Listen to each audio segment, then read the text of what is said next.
We have a live picture this morning from the port of Galveston, where just a short time ago, a Carnival cruise ship arrived carrying that healthcare worker who was self-quarantined for a possible Ebola exposure.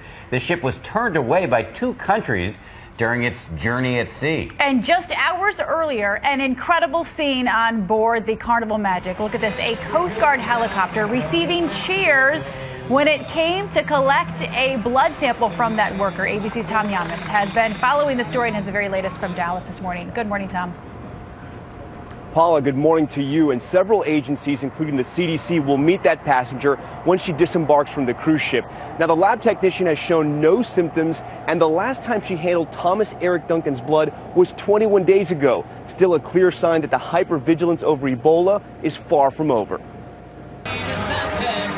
With music playing in the background and passengers drinking and sunbathing, a Coast Guard helicopter hovers over the ship, making an emergency pickup.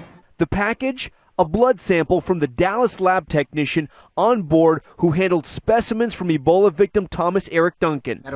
Denver ABC station KMGH's Eric Lufer is a passenger on board. The chopper was circling the ship.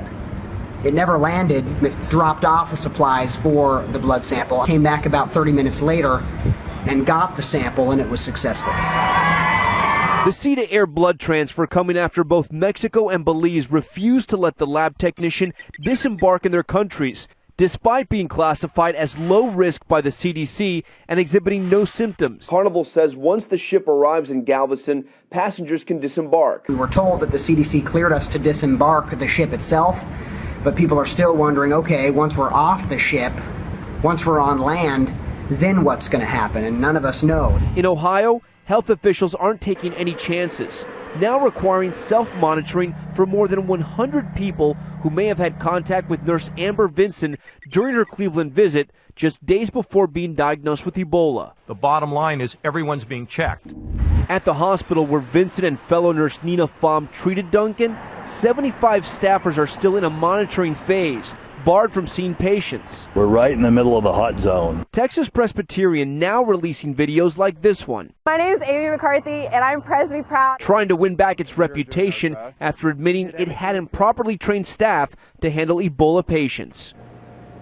And just moments ago, the AP reporting that lab technician's blood sample tested negative for Ebola. Again, she has never shown any symptoms. Quick update now on nurse Nina Pham and Amber Vinson. Nina Pham is still in fair condition, and Amber Vinson is unstable. And the 48 people that were close to Thomas Eric Duncan, at the end of the day, they will be outside of their 21-day window. That does include his fiancée. Tom, thanks for that update. And for more on this, let's bring in ABC's Dr. Richard Besser and also George Stephanopoulos, who will be hosting this week later this morning. And Rich, Dr. Besser, let's start with you. What should happen next with the lab technician that's on board that cruise ship? Is the caution warranted? I think that what they should do is leave that person alone. And here's the reason. She never had contact with Eric Duncan. She never had physical contact with any of his body fluids. I'm not sure why they were watching her. And I'm not sure why they tested her blood, because for Ebola, your blood test is only positive if you have symptoms. She's 21 days out.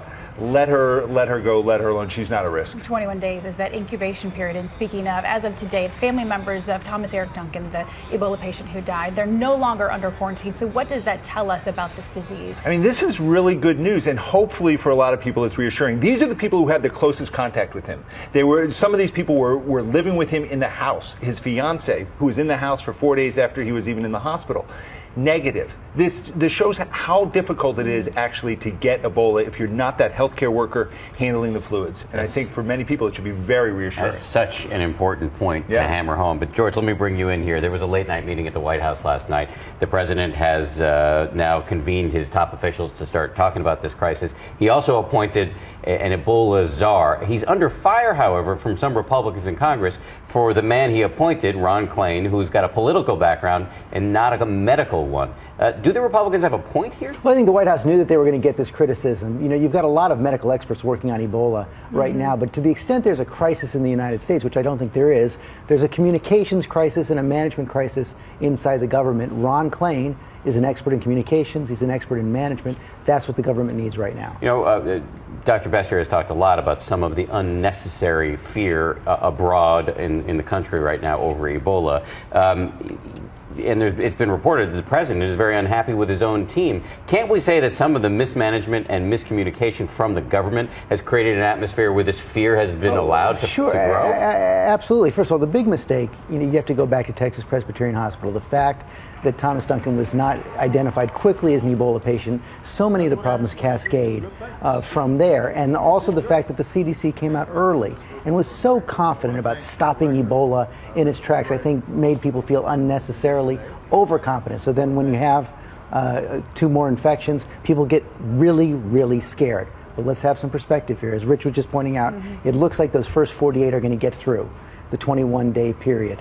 Most likely that other group of people being watched will get through their period.